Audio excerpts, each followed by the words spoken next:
பேர் கேட்டால் உன் பேர் சொன்னேன் பதட்டத்திலே. பக்கத்து வீட்டில் கோலம் போட்டேன் குழப்பத்திலே. காதல் கவிதை வாங்கி படித்தேன் கிறக்கத்திலே. ஓ குட்டி பூனைக்கு முத்தம் கொடுத்தேன் மயக்கத்திலே.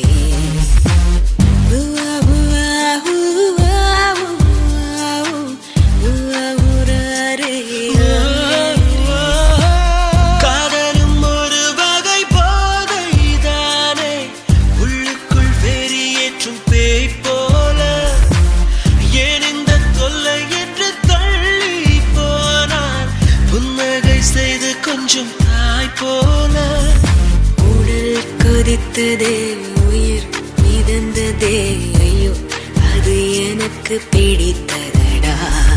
எடை குறைந்ததே,